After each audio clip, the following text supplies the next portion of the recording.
Monsieur de Rocasser, à Monsieur le ministre de l'Agriculture. Merci Madame la Présidente.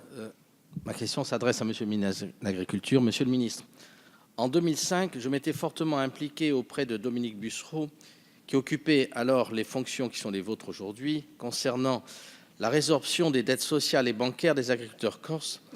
Bien que cet engagement fructueux ait constitué une étape importante et décisive, il s'agissait d'un point de départ.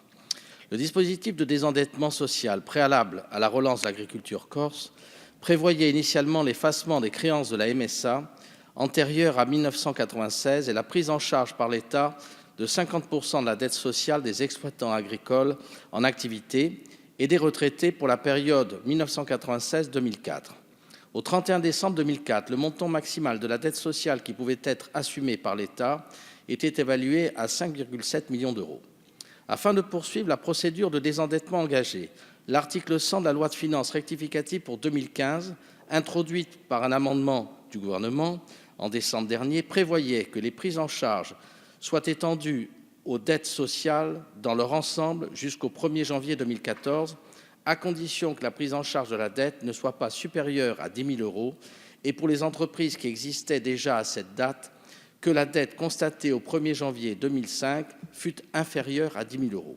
L'article 100 modifiait l'article 122 de la loi de finances rectificative pour 2005 et l'article 25 de la loi de financement de la sécurité sociale pour 2015 pour étendre les possibilités de prise en charge des cotisations sociales par la MSA au-delà des dispositions votées antérieurement et qui s'étaient révélées inadaptées pour pouvoir consommer l'enveloppe de 5 millions d'euros.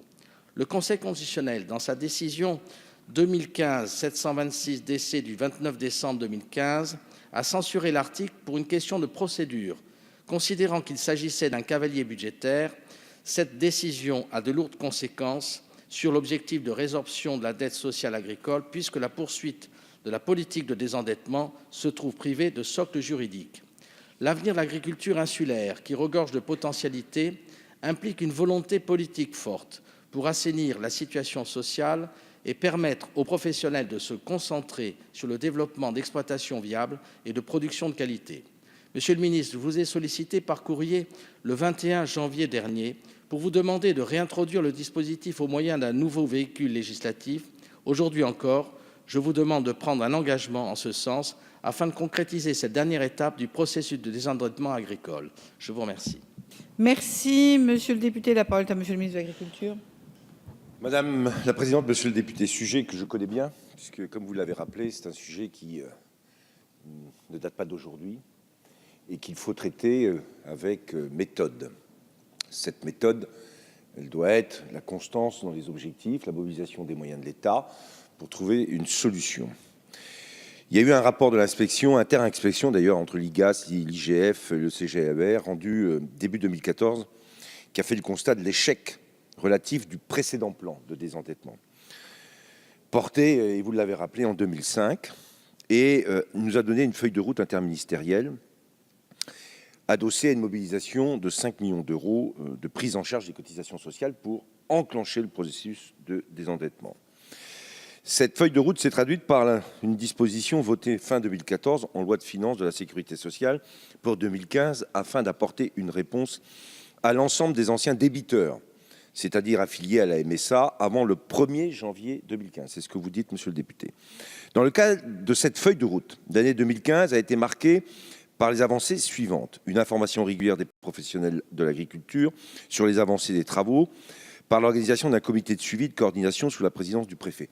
Et ce préfet, je tiens à souligner, a fait un travail qui était tout à fait conforme aux engagements et à l'engagement que j'avais pris pour traiter cette question. Un travail important de fiabilisation des données sur le montant et la nature des dettes constituées, étape essentielle aussi et préalable au traitement des dossiers au cas par cas. Une action importante portée par la caisse locale de MSA pour améliorer les procédures de recouvrement sur l'encours, notamment en renforçant les étapes amiables en amont du recouvrement forcé. Un premier bilan des dossiers traités, admission en non-valeur et remise de majoration et de pénalités de retard pour 9,9 millions au bénéfice de 4 834 débiteurs et prise en charge de 786 000 euros de dettes pour 280 débiteurs. Donc on a avancé, il y a eu un travail de fait.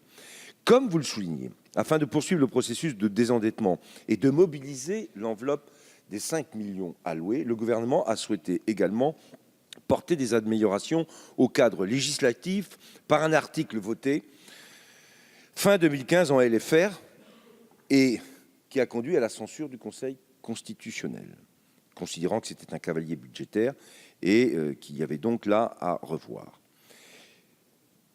C'est donc la réponse que je vais vous apporter est très claire. Il faut qu'on trouve dans la loi de finances 2017 un véhicule législatif et un article spécifique pour pouvoir poursuivre ce travail et surtout mobiliser les 5 millions d'euros.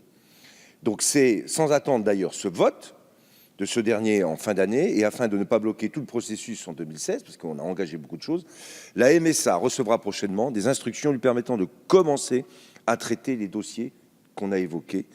Sur ces bases, l'ensemble des 550 dossiers d'anciens débiteurs représentant un total de 11 millions d'euros de dettes de cotisations légales non prescrites devra être régularisé d'ici la fin d'année. Voilà l'engagement que je prends. Et sur la modification législative qu'il va falloir revoter, puis pour répondre à ce qu'a été la décision du Conseil constitutionnel, et en même temps continuer à traiter l'ensemble des dossiers pour les 550 dossiers d'anciens débiteurs pour un total de 11 millions d'euros.